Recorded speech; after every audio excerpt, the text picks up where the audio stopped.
Good morning. आज online class में हम लोग वीडियो नंबर 5 लेकर आ रहे हैं। पिछला क्लास में हम लोग लाइट का समरी कह सकते हैं, सारांश कह सकते हैं या भूमिका कहिए। भूमिका हमने पढ़ाया था चैप्टर नंबर 8। चैप्टर नंबर 8 में हमने जाना कि विद्युत चुम्बकीय तरंग क्या है, विद्युत चुम्बकीय तरंग के गुण विशेषता क्या है, विद्युत चुम्बकीय तरंग कितने प्रकार के होते हैं। तो विद्युत चुम्बकीय तरंग 8 प्रकार के होते हैं या विद्युत चुम्बकीय तरंग 8 है। उन 8 के बारे में हम लोगों ने बारी बारी से जाना। गामा रे के बारे में, एक्स रे के बारे में, पराबैंगनी किरण के बारे में और प्रकाश सूक्ष्म तरंग, बारी बारी से हमने सबके बारे में जाना। उसमें से हम लोगों ने दृश्य प्रकाश छोड़ दिया था। दृश्य प्रकाश हम लोगों ने नहीं पढ़ा, इसलिए नहीं पढ़ा क्योंकि दृश्य प्रकाश के बारे में हम लोग को अगला दोनों चैप्टर यानी चैप्टर नंबर 9 और 10 दोनों ही दृश्य प्रकाश का ही चैप्टर है।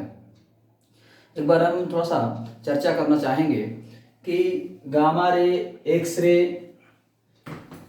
पराबैंगनी, दृश्य प्रकाश, औरक प्रकाश, सूक्ष्म तरंग, रेडियो, टीवी जब हम लोग पढ़ रहे थे तो हमने देखा कि गामा रे की परिभाषा, एक्स रे की परिभाषा, तो इस सब में हमने देखा कि तरंगदैर्घ्य और आवृत्ति जब भी हम चर्चा करते हैं तो तरंगदैर्घ्य और आवृत्ति बताते हैं कि दृश्य प्रकाश से कम है कि अधिक है। जैसे हम बात करें एक्स रे, तो एक्स रे का कह सकते हैं कि यह एक विद्युत चुम्बकीय तरंग है और इसका तरंगदैर्घ्य दृश्य प्रकाश से कम होता है। इसका तरंगदैर्घ्य दृश्य प्रकाश से ज्यादा होता है। जिसका भी बोलना होगा उसका कम है। दृश्य प्रकाश से ही तुलना करेंगे, चाहे आवृत्ति और तरंगदैर्घ्य की तुलना करनी हो तो हम लोग दृश्य प्रकाश से तुलना करते हैं। दृश्य प्रकाश से उसका तरंगदैर्घ्य ज्यादा है कि दृश्य प्रकाश से उसका तरंगदैर्घ्य कम है।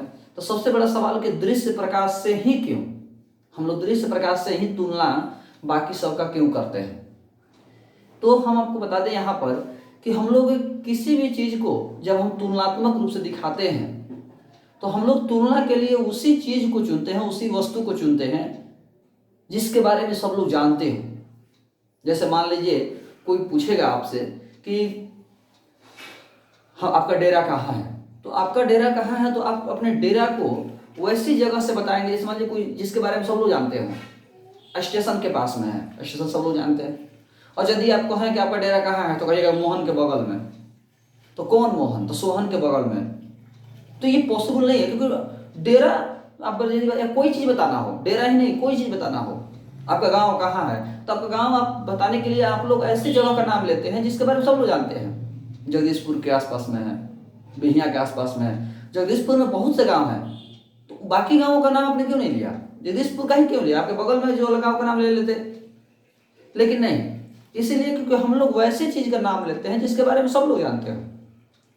तो दृश्य, औरक प्रकाश, पराबैंगनी, ये सब के बारे में सब लोग जाने या ना जाने, लेकिन दृश्य प्रकाश के बारे में सब लोग जानते हैं। इसीलिए हम लोग जो भी तुलना करते हैं तो दृश्य प्रकाश से ही तुलना करते हैं। तो आज हम लोग को दृश्य प्रकाश के बारे में ही पढ़ना है। तो सवाल आता है कि दृश्य प्रकाश की तुलना खुद से करेंगे तो दृश्य प्रकाश के बारे में हम कैसे बताएंगे, दृश्य प्रकाश के बारे में कैसे कहेंगे आप? तब हम लोग दृश्य प्रकाश की तुलना नहीं करेंगे, दृश्य प्रकाश के बारे में एग्जैक्ट बताएंगे। दृश्य प्रकाश एक विद्युत चुम्बकीय तरंग है। दृश्य प्रकाश एक विद्युत चुम्बकीय तरंग है। इसका तरंगदैर्घ्य 4000 एंगस्ट्रॉम से 8000 एंगस्ट्रॉम तक होता है। दृश्य प्रकाश का जो तरंगदैर्घ्य है 4000 एंगस्ट्रॉम से 8000 एंगस्ट्रॉम तक होता है। हम लोगों ने बाकी जो तरंग के बारे में पढ़ा तो उसमें हमने कहीं भी किसी का डाटा नहीं लिखवाया। हमने उसका डाटा में बस यही लिखवाया कि इसका तरंगदैर्घ्य दृश्य प्रकाश से कम है कि दृश्य प्रकाश से ज्यादा है। लेकिन यहाँ हम लोग देख रहे हैं कि इसका तरंगदैर्घ्य 4000 एंगस्ट्रॉम से 8000 एंगस्ट्रॉम है और दृश्य प्रकाश की जो आवृत्ति है वो 7.5 गुना 10 के पावर 14 हर्ट्ज से 3.5 गुना 10 के पावर 14 हर्ट्ज तक होती है। यह दृश्य प्रकाश का तरंगदैर्घ्य हुआ और यह दृश्य प्रकाश की आवृत्ति हुआ। तो दृश्य प्रकाश एक विद्युत चुम्बकीय तरंग है जिसका तरंगदैर्घ्य 4000 एंगस्ट्रॉम से 8000 एंगस्ट्रॉम होता है और आवृत्ति 7.5 गुना 10 के पावर 14 हर्ट्ज से 3.5 गुना 10 के पावर 14 हर्ट्ज तक होता है। दृश्य प्रकाश वह साधन है जो किसी वस्तु को देखने की अनुभूति प्रदान करती है। अनुभूति, एहसास, अनुभव, जिससे हमें अनुभव होता है किसी चीज के बारे में। तो हम जो कहते हैं कि किसी वस्तु को हमने देखा, हम ये कलम को देख रहे हैं, तो देख रहे हैं तो जिसकी मदद से देख रहे हैं वही दृश्य प्रकाश है। दृश्य प्रकाश हमें देखने की अनुभूति प्रदान करता है, एहसास प्रदान करता है। तो दृश्य प्रकाश वो साधन है जो हमें किसी वस्तु को देखने की अनुभूति प्रदान करता है। दृश्य प्रकाश स्वयं अदृश्य होता है, लेकिन उस वस्तु को दृश्यमान बना देता है जिस पर वो पड़ता है। दृश्य प्रकाश स्वयं अदृश्य होता है, लेकिन उस वस्तु को दृश्यमान बना देता है, उस वस्तु को देखने योग्य बना देता है, देखने लायक बना देता है जिस पर वो पड़ता है। दृश्य प्रकाश के बारे में और गुण की यदि हम चर्चा करना चाहेंगे तो दृश्य प्रकाश के सभी गुण विद्युत चुम्बकीय तरंग के गुण से मैच करेगा। जैसा कि आप जानते होंगे विद्युत चुम्बकीय तरंग के हम लोग 10-12 गुण पढ़े थे, तो सभी गुण दृश्य प्रकाश के भी गुण होंगे। दृश्य प्रकाश अनुप्रस्थ तरंग है, दृश्य प्रकाश विद्युत क्षेत्र और चुंबकीय क्षेत्र के लंबवत होता है। दृश्य प्रकाश का वेग 3 × 10⁸ मीटर पर सेकंड होता है। कल एक स्टूडेंट का सवाल आया था कि 3 × 10⁸ मीटर पर सेकंड हमने लिखवाया, और उन्होंने लिखवाया था कि उन्होंने भेजा कि 3 × 10⁵ किलोमीटर पर सेकंड सर। तो बात तो ये कहीं हुआ, यहाँ पर 10⁸ में से 3 कम कर देंगे तो किलो हो जाएगा, क्योंकि आप जानते होंगे कि किलो का मतलब 10⁻³ होता है। ये तो नॉर्मल सा बात थी। तो कहने का मतलब हुआ कि विद्युत चुम्बकीय तरंग का जो गुण है वो सभी गुण दृश्य प्रकाश के गुण भी हो सकते हैं। हम लोग एक थोड़ा सा एक और पॉइंट पर चर्चा कर देते हैं। एक ऑब्जेक्टिव है पीछे के ही चैप्टर का कि विद्युत चुम्बकीय तरंग के गमन की जो दिशा होती है वो E×B के अनुदिश होती है। इसके अनुदिश होती है। अनुदिश का मतलब हुआ इसके दिशा में होती है। E×B की जो दिशा होगी उस दिशा में होती है। थोड़ा सा ध्यान देंगे आप लोग। विद्युत क्षेत्र और चुंबकीय क्षेत्र के लंबवत होती है, इसके अनुदिश होती है। अनुदिश कहें या समांतर कह सकते हैं आप। E×B के समांतर या अनुदिश होती है, और ऐसे लिखा रहे तो E एवं B के लंबवत होती है। ध्यान देंगे आप, यहां पर क्रॉस है और यहां पर एवं है, तो E एवं B दोनों के लंबवत होती है। विद्युत चुम्बकीय तरंग के जो गमन की दिशा है वो E एवं B के लंबवत होती है, दोनों के लंबवत होती है, लेकिन E×B के लंबवत नहीं, समांतर होती है। क्यों? क्योंकि आप जानते होंगे शायद कि A×B का जो दिशा है वो A और B दोनों के लंबवत होती है। यानी A×B को यदि हम C माने तो C की जो दिशा है वो A और B दोनों के लंबवत होती है। इसीलिए कहता है कि विद्युत चुम्बकीय जो तरंग की दिशा है, विद्युत चुम्बकीय तरंग की जो दिशा है वो E और B के दोनों के लंबवत होगा या E×B के समांतर होगा, अनुदिश होगा। ध्यान रखिएगा, ये बहुत ही बेहतरीन ऑब्जेक्टिव है। बहुत से स्टूडेंट इसमें कंफ्यूज होते हैं, कभी समांतर मार देते हैं, कभी लंबवत मार देते हैं, क्योंकि ध्यान नहीं देते हैं कि प्रश्न पूछ क्या रहा है। जैसे क्रॉस दिया है कि एवं दिया है, एवं दिया है तो दोनों के लंबवत, क्रॉस दिया है तो समानांतर या अनुदिश होगा। इसी को ध्यान रखिएगा। एक और उस दिन बताए थे, याद होगा कि E×B होगा, B×E नहीं होगा, E×B होगा। इसी को भी नोटिस करिएगा। खैर, तो प्रकाश विद्युत चुम्बकीय तरंग है, इसका तरंग दैर्घ्य 4000 एंगस्ट्रॉम से 8000 एंगस्ट्रॉम होता है। आवृत्ति 7.5 × 10⁻14 हर्ट्ज से 3.5 × 10⁻14 हर्ट्ज होता है। दृश्य प्रकाश स्वयं अदृश्य होता है, लेकिन उस वस्तु को दृश्यमान बना देता है जिस पर यह आपतित होता है।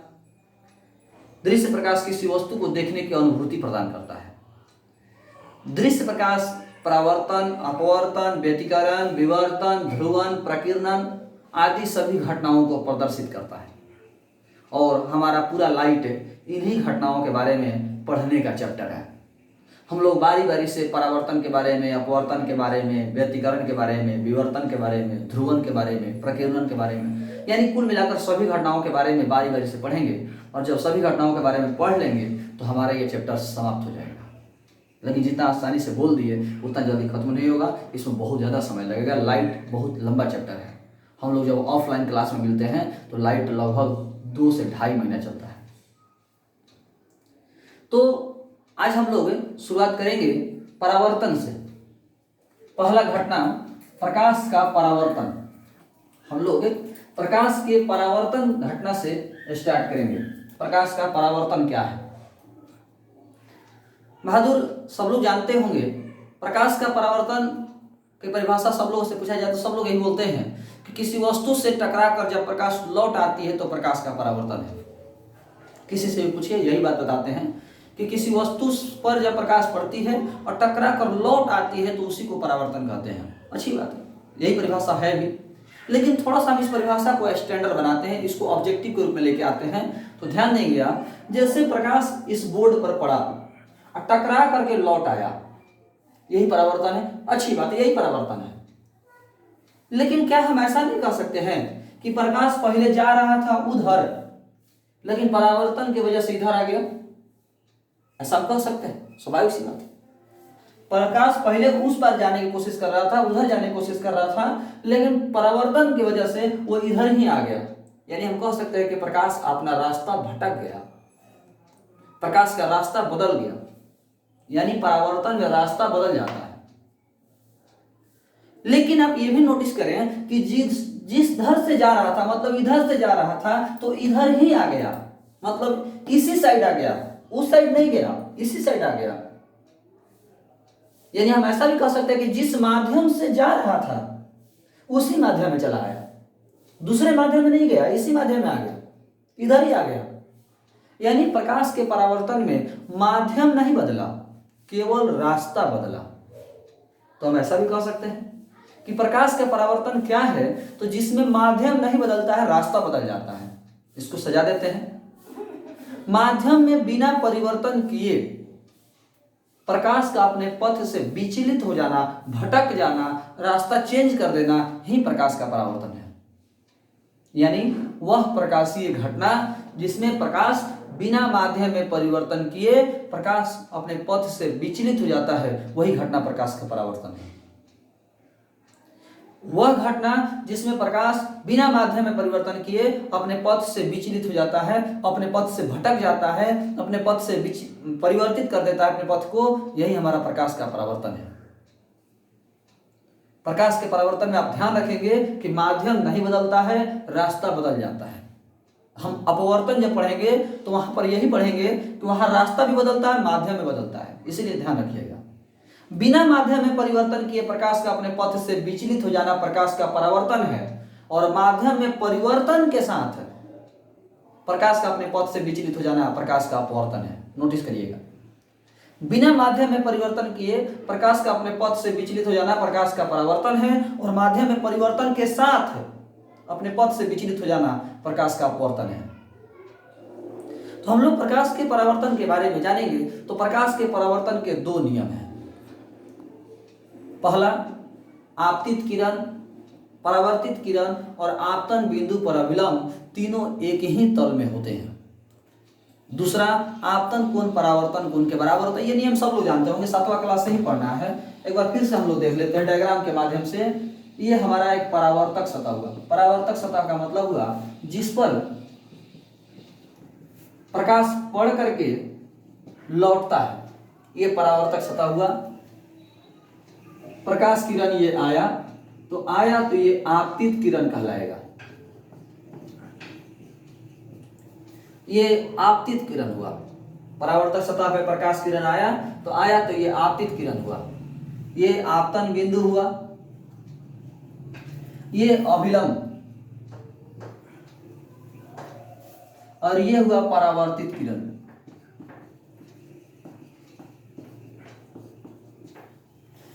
एक बार फिर से देखें, आपतित किरण, परावर्तित किरण और आपतन बिंदु पर अभिलंब तीनों एक ही तल में होते हैं। ये हमारा परावर्तन का पहला नियम हुआ। आपतित किरण, परावर्तित किरण और आपतन बिंदु पर अभिलंब तीनों एक ही तल में होते हैं। और ये हमारा हुआ आपतन कोण। आपतन कोण को छोटा आई से सूचित करते हैं, और परावर्तन कोण को हम छोटा आर से सूचित करते हैं। ये आपतन कोण हुआ, ये परावर्तन कोण हुआ। तो दूसरा रूल कहता है कि आपतन कोण बराबर होता है परावर्तन कोण के। ये कोण का सिंबल है, ये ऐसे हम कोण को सूचित करते हैं। तो ये आपतन कोण बराबर है परावर्तन कोण के। ये वाला जो कोण होगा हमेशा इस कोण के बराबर होगा, ये ध्यान रखिएगा। फिर से एक बार, बिना माध्यम में परिवर्तन किए प्रकाश का अपने पथ से विचलित हो जाना, बिना माध्यम में परिवर्तन किए प्रकाश का अपने पथ से विचलित हो जाना प्रकाश का परावर्तन है। प्रकाश के परावर्तन के दो नियम हैं। पहला, आपतित किरण, परावर्तित किरण एवं आपतन बिंदु पर अविलंब तीनों एक ही तल में होते हैं। दूसरा, आपतन कोण परावर्तन कोण के बराबर होता है। ये हमारे परावर्तन के दो नियम है, जनरल नियम है, सब लोग जानते होंगे, पहले भी आप पढ़ चुके हैं। इसके बाद हम लोग बात करें तो प्रकाश के परावर्तन दो प्रकार के होते हैं। प्रकाश का जो परावर्तन है वो दो प्रकार का होता है। पहला है नियमित परावर्तन, नियमित परावर्तन, रेगुलर रिफ्लेक्शन।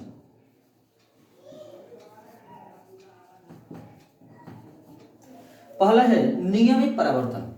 नियमित परावर्तन एक ऐसा परावर्तन जिसमें परावर्तन के नियमों का पालन होता है। एक ऐसा परावर्तन वह परावर्तन जिसमें परावर्तन के नियमों का पालन किया जाता है। परावर्तन का नियम दो नियम, तो परावर्तन के दोनों नियमों का पालन जिस परावर्तन में होता है वो नियमित परावर्तन है। यानी नियमित परावर्तन में आपतन कोण हमेशा परावर्तन कोण के बराबर होगा। नियमित परावर्तन में आपतित किरण, परावर्तित किरण एवं आपतन बिंदु पर अविलंब तीनों एक ही तल में होंगे।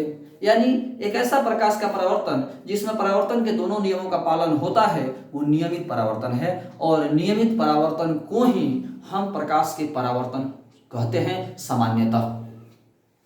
सामान्यतः नियमित परावर्तन को ही प्रकाश का परावर्तन कहा जाता है। हम कहीं भी अब इसके आगे अब जहां भी पढ़ेंगे, जहां पर भी पढ़ेंगे कि प्रकाश का परावर्तन, तो समझ जाइएगा कि वो नियमित परावर्तन की ही बात कर रहा है। कहीं भी यदि प्रकाश का परावर्तन या परावर्तन लिखा हुआ है तब समझ लीजिएगा कि वहां नियमित परावर्तन की ही बात है।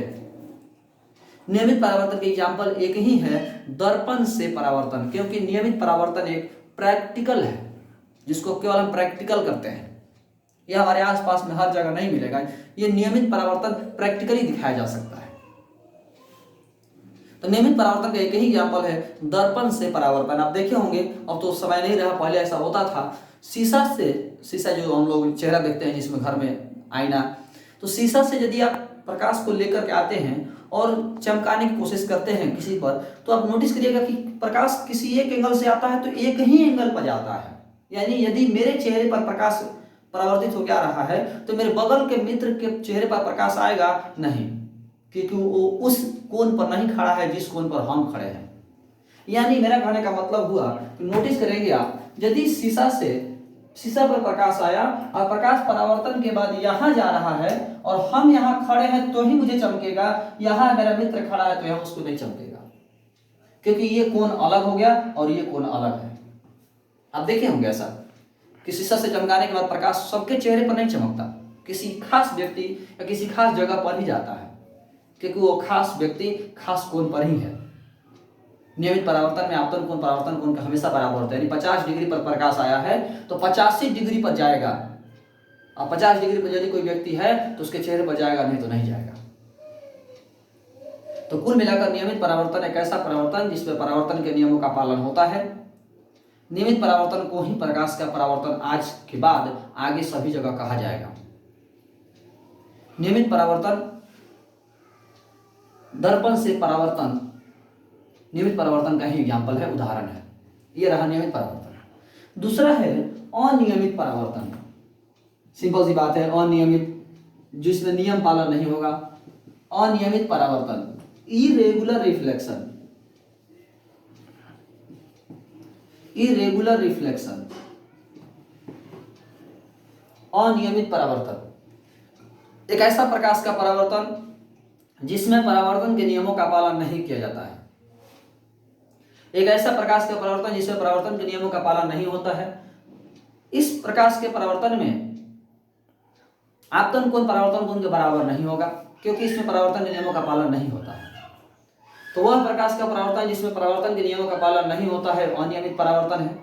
अनियमित परावर्तन को विसरण भी कहा जाता है। विसरण, अनियमित परावर्तन को विसरण भी कहेंगे। अनियमित परावर्तन को इसके आगे अब कहीं भी पढ़ेंगे हम लोग तो विसरण के नाम से जानेंगे। नियमित परावर्तन में आपतित प्रकाश किरण परावर्तन के बाद एक ही दिशा में जा रहा था। यदि नियमित परावर्तन में प्रकाश किरण आया तो एक ही दिशा में जाएगा, एक खास कोण पर जाएगा। नियमित परावर्तन में आपतित प्रकाश किरण परावर्तन के बाद एक ही दिशा में जाता है, जबकि अनियमित प्रकाश के परावर्तन में आपतित प्रकाश किरण परावर्तन के बाद सभी दिशाओं में जाता है।